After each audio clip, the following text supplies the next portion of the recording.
Hello travelers, and welcome to the first in a new series of videos where I'm going to give some first impressions of new releases once we get profiles spoiled. So for in this video, I will be looking at the November and December releases of the Scions of Yaldabaoth. And in the coming week or so, I will be doing similar videos for CNN as well as Feudum.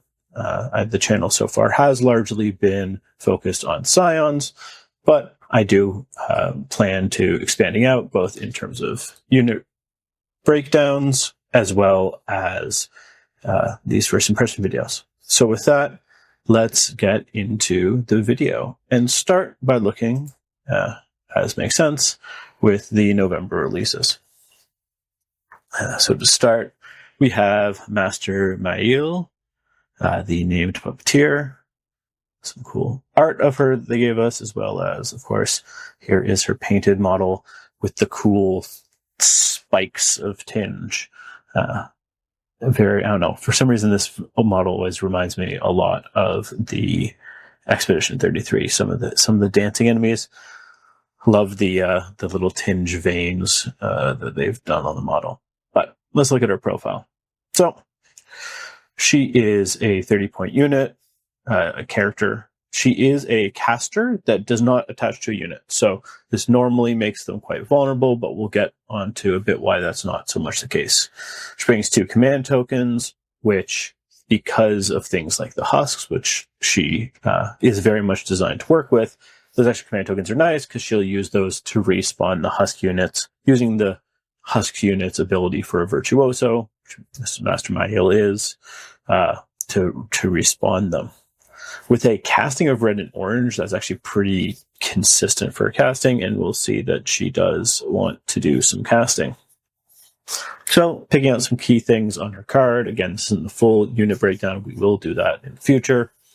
But we see things, spellcaster, she's Dispel Green, so targeting her with magic directly can be a bit difficult. So some of those Feudum spells that turn off abilities, if they want to try on her, might not be the best bet.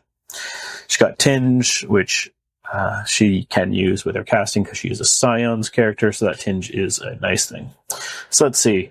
When we look at her range attack or melee attack, and even her defense, honestly, they're all pretty weak. There aren't anything special. Now, she does, like some other Scion casters, her spell itself is a ranged attack, so you could do that red and yellow as well as her other attack if it works out that she can double tap. But really what we're playing Master Maiele for is she is a force multiplier. She's there essentially to maybe do an attack, because a red, 2 orange, and a yellow, where your opponent needs 2 shields to block, can do some decent damage. She's really there to be a force multiplier for those risen units around her. So we see things like her threaded husks, giving all risen units an extra orange dice in their attack rolls, and giving them a switch that gives their opponent tinge and forces them to suffer from the tinge effect, which early on is, just a stress. But 1, extra stress is always good. 2, we're now seeing more ways that these Scions can give their opponents tinge, which means we might actually see enemy units getting up to that level of tinge where they start taking damage as well as stress. And who knows, maybe one day we'll blow up a unit with tinge. Now, she's a solo caster, which normally does mean that she's quite vulnerable. That's why you don't see things like the Evoker or the Frostfire Herald as often, because they're kind of vulnerable. They pop out, usually do a thing and die. Breath, we've talked about on the channel, but the breath is a bit of an exception because that's true for her, but she's 15 points, so her dying is less of a big deal. Now, Maiele is actually relatively survivable if you can keep those husks nearby because of her disposable puppets rules. So we see it at the bottom of the card there. Essentially, if she would take damage, she can instead say, husk unit within 7, just lose a troop for each damage I would take. So if she was to take, let's say, 3 damage, which would kill her, she could say, okay, I'm fine living on 1. I'm just going to have 2 of the nearby husks die. which, again, husks can respawn, so sacrificing them is not a big deal.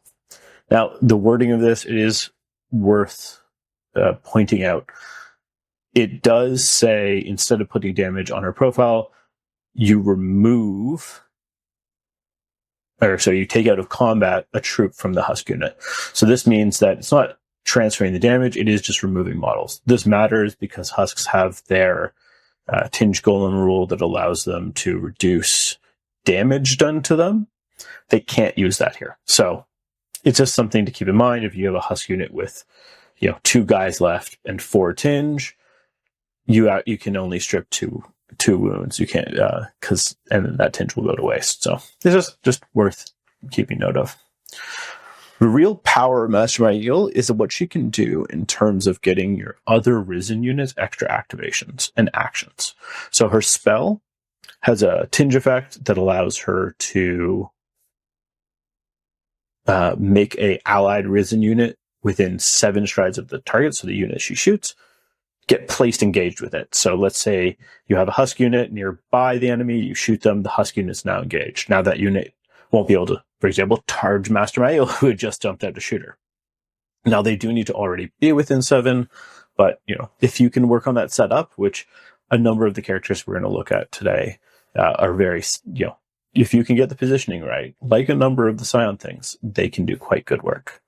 That second effect, though, I think is, in some ways bigger. Really, you want 2 tinge on her to do the, teleport a guy in. And then the second, which is after the shooting attack is resolved, that Risen unit gets to make an attack at the unit. So this is, essentially free movement with a possible 7-stride place, and then followed by an attack. And as I've mentioned a number of things, activations and therefore your actions in this game are fairly limited. So anytime you can get extra, it's a big deal. Additionally, she has the Red Threads ability later on, which essentially at the end of her activation, at the very least, one of your units can do a simple action, or Maiele can stress and just give a full other activation. So this is the first instance of the Scions getting some sort of double activation. So this could be something like, she does her attack, teleports a husk unit into the enemy, they make an attack against them, she ends her turn, she tells that husk they can make a simple action, for example, an attack, and make a second attack. So now on her turn, you've got a shot, you've got movement of a Risen unit, an attack from a Risen unit, and a second attack from the Risen unit. That's quite a bit. Now, that's pretty cool and good with husks, and she definitely wants husks around because she uses them essentially as bullet sponges.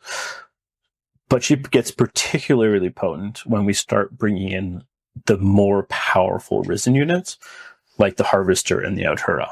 Because now, let's say there's a Harvester near the enemy. She shoots that enemy with her pretty decent ranged attack, thanks to that 2 shields needed to cancel. So she shoots them, teleports a Harvester into the enemy that makes an attack, and then makes a second attack.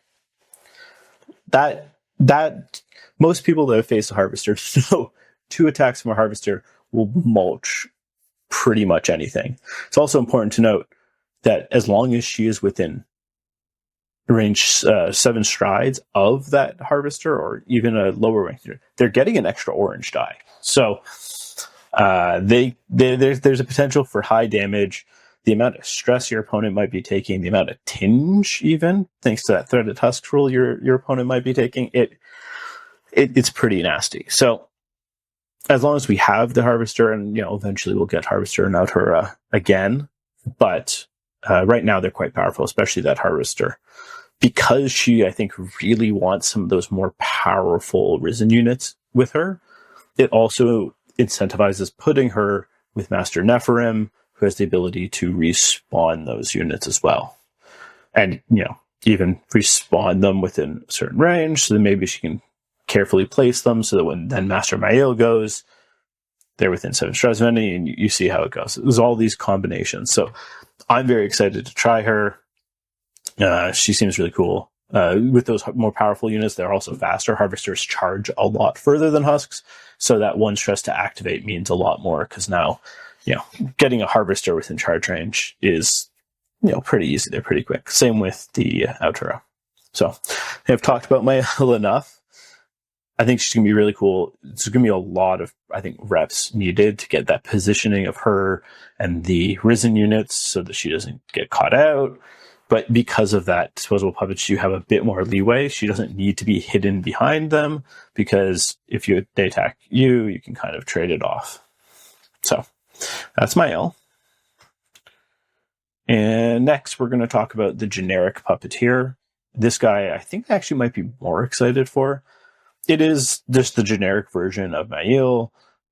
Again, designed to work with husks. You actually see that the last two abilities on the Puppeteer's card are the exact same as Maiele. So they have the disposable puppets, so that damage transference to nearby husks, and then still that red threads for doing the simple action or activation. So also then still good with the more powerful risen units, but so it's nice. So you aren't losing. So it's really a question of the extra 5 points. What's it getting? You're changing the ranged attack and potential for double shoot, and the ranged spell that gets that extra placement and action for a new spell that targets all risen units within 12. She makes a willpower roll, gets tinge for each success, and then can distribute any tinge that she has to the targeted risen units. So this is very clearly focused on the husks. Right now, harvesters and Atura don't care about having tinge, whereas husks, essentially, it's like giving them extra wounds that they can use. She also has this cool switch on it that after you resolve the tinge, after you resolve the effect of the spell, any of the units you did give tinge to can make a move. This is important because one of the big downsides of husks is they're very slow. They only move 2/2, which in grand scheme of things is not insanely slow compared to some other units, but it really does start adding up. This lets them get a free move. So with this spell, at first glance, 2 orange willpower, you average under 2, 1 and a bit successes. So you're thinking, it's like, okay, well, I get 1 and a bit success. I have 1 tinge. If I want to use that ability, I need to use my tinge from the round to use it, so I'm only really putting it on 1 guy. So the key here, though, is when you cast a spell, you can always choose to suffer or gain a tinge to get a success. That success does not apply to the whip roll, it's a separate roll. But what it means is when you get to the handing out tinge step, now you're going to likely have at least 2. 2 orange, you should get 1. And then you shove the 1 from the actual casting. And the way it's worded is you may distribute any of your tinge. It's not any of the tinge that you received from that whip roll, which means you can pretty reliably throw a tinge out on 2 different units of husks and move up 2 units. Now, if earlier in the round you've had something like a breath do their bubble to throw out tinge on the Puppeteer and the husks, now you have a pretty reliable way, because the Puppeteer will be going into her turn will have 2 tinge, will cast, gaining a 3rd tinge,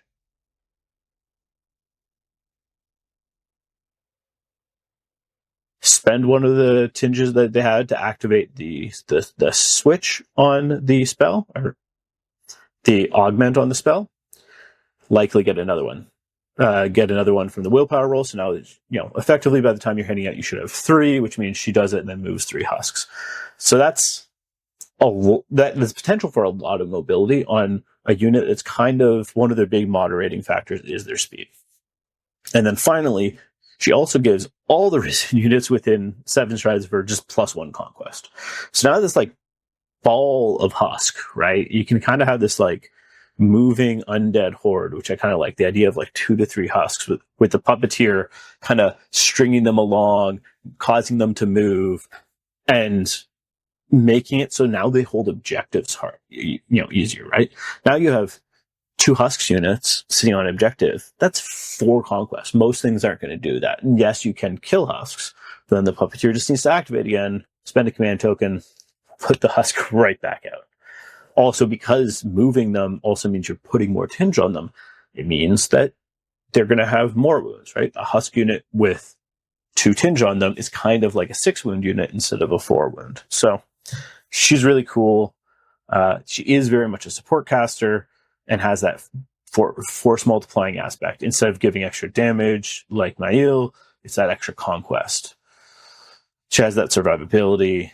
And yeah. And as I said, she has that same the extra activations, which can be really nice, either just for, at the very least, you're moving a husk nearby with the simple action of moving, or with more powerful units using that activation in charge more often. So I think the Puppeteer is really cool.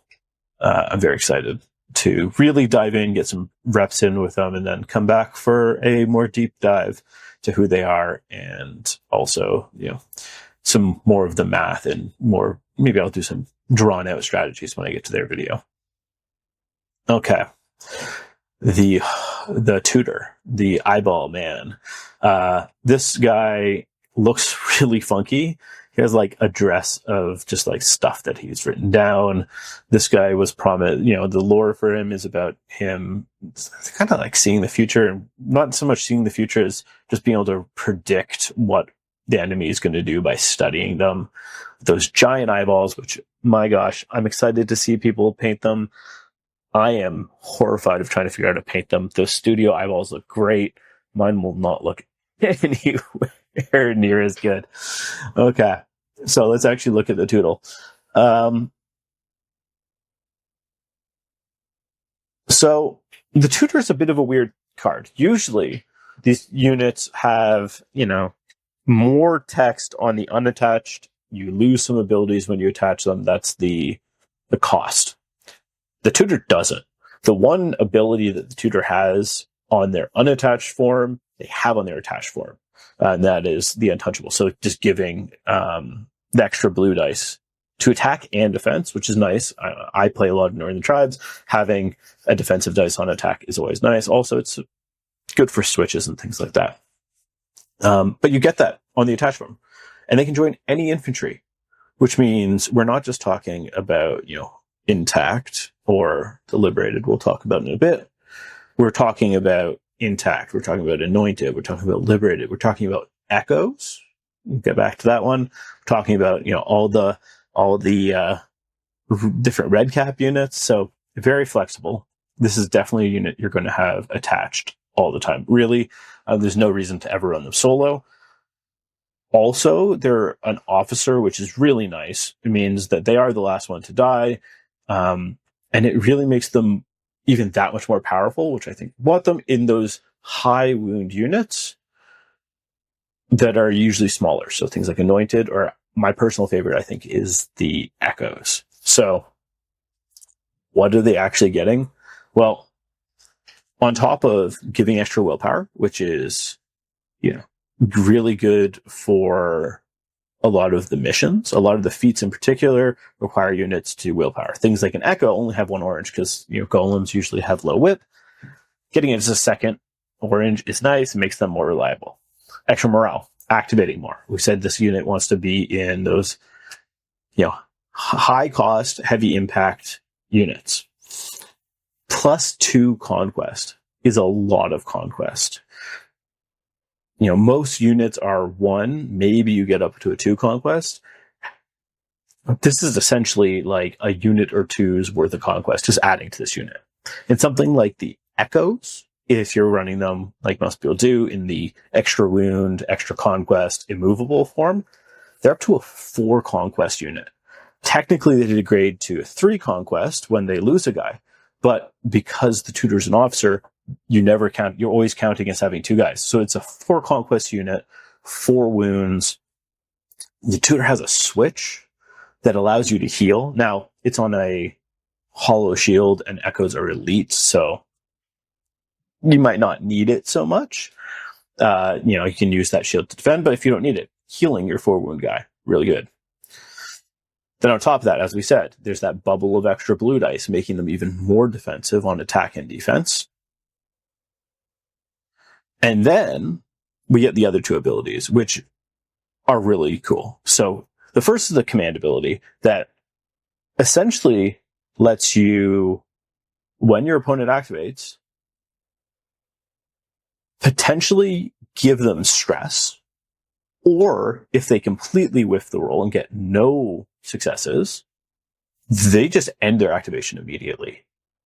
This is an insane ability when we have a lot of very powerful units in the game that are things like golems and manned units that only might have like one orange or one yellow, right?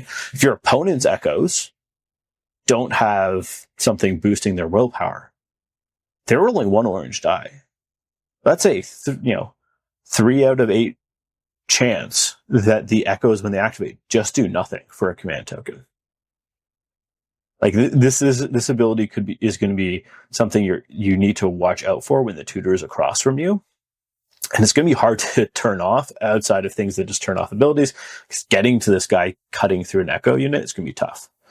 On top of that, they give their unit a dispel, which is nice, and they let you hold and shoot with your attack. So as far as I understand, this means that you can use your melee attacks roll as a hold and shoot, which, on a lot of units is cute. It's not that good. But on something like, again, I keep coming back to the echoes. On something like the echoes who are elite, who have a high dice pool, that's pretty good, right? Echoes don't mind, oh no, you used their activation. They're a 3 morale unit with the tutor in them that doesn't need to stress to hold in place because they're immovable. Charge into them, fine. I'll happily spend a morale then to just punch you afterwards after getting an extra shot off on you. So yeah, I think the tutor is going to definitely make a lot of lists.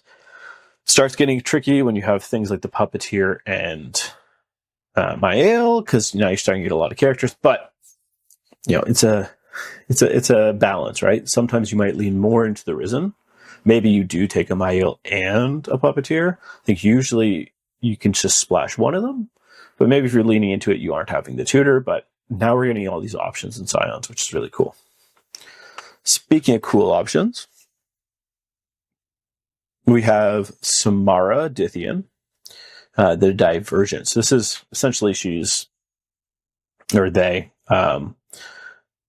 essentially they are a bit of a weird for the Scions in that they don't focus on one school. Usually you specialize in, the living flesh or the dead flesh or the fog, the dyers, the weavers, the sculptors.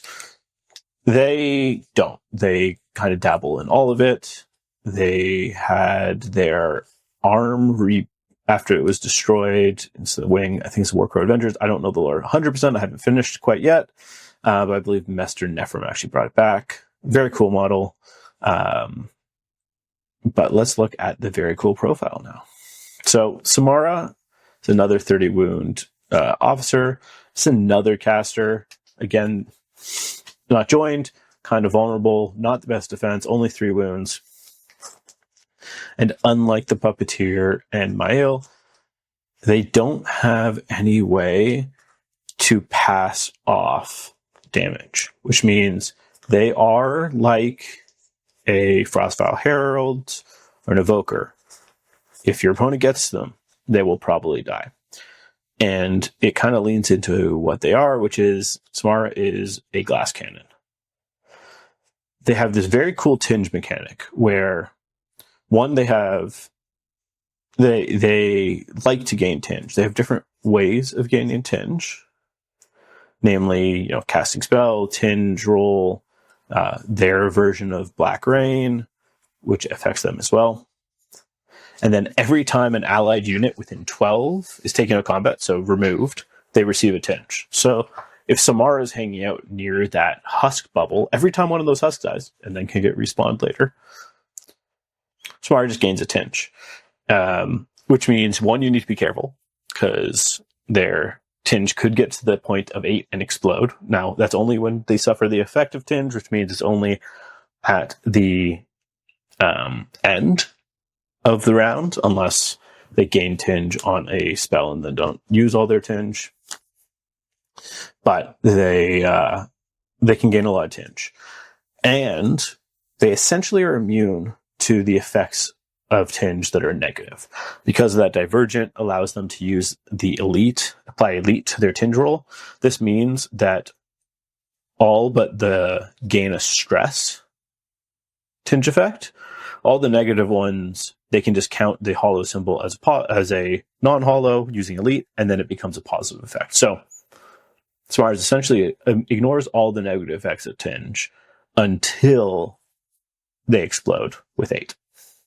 And why do you want all this Tinge, and why are they a glass cannon? They have the switch on their basic shooting attack. Then essentially they can spend 2 Tinge to make an attack, to give a success. So if you have, for example, 8 Tinge, you're throwing 3 orange and then just 4 auto successes. They can also use that Tinge to displace allied units within 7, which is quite good. Again, movement is big. Depending on maybe something got knocked out of position in those bubbles we talked about earlier, you want to push them back in. And then they also have the actual like spell ranged attack, which red, orange is itself also a hard hitting spell. Especially because that cancel 2. There's a potential of 6 damage. It's hard to block, probably reliably getting at least 4 there. And again, if you want to use Tinge there, you get another allied displacement, including Samara if you want. So Samara really wants to be getting off these big powered shots, probably using the spell early on to help build up that Tinge, and then using that ranged attack later to just blow all your Tinge, especially if you're sitting at like 7 or 8 Tinge, you need to get rid of it so you don't just die. You just blow it into like this nuking shot. Obviously, they have the nice shooting attack plus spell shooting attack, which actually lets them double attack if they want.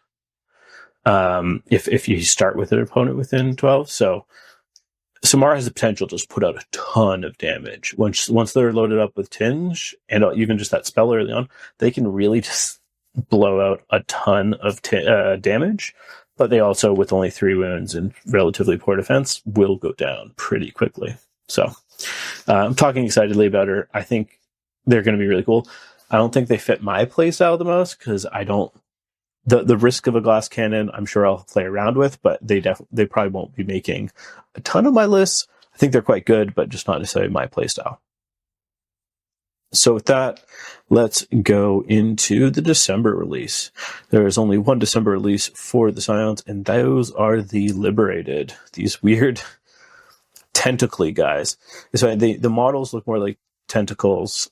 And the art looks like tentacles, but the picture on the right there to me almost looks like an earthworm, which is kind of funny. So here the model is really cool, funky axes that they have, and then we have their profile. So they're very much a aggressive hit and run unit. Not that they're particularly high damaging, but they are very fast, and they have these cool switches on defense and attack that allow them to place 5, which is a pretty good distance. They're rolling a lot of dice, which increases your chances of getting switches. And unlike the other units we've had so far for Scions, outside of the Echoes, they're actually 4/3 because they are elves, which means, and they have a charge of 11, which is much further than the normal 3/2 with like a charge of 8 or 9 that we see on our other units. So it's nice. They're kind of like a run in, hit, and then pop out with those switches. It's kind of their hit and run.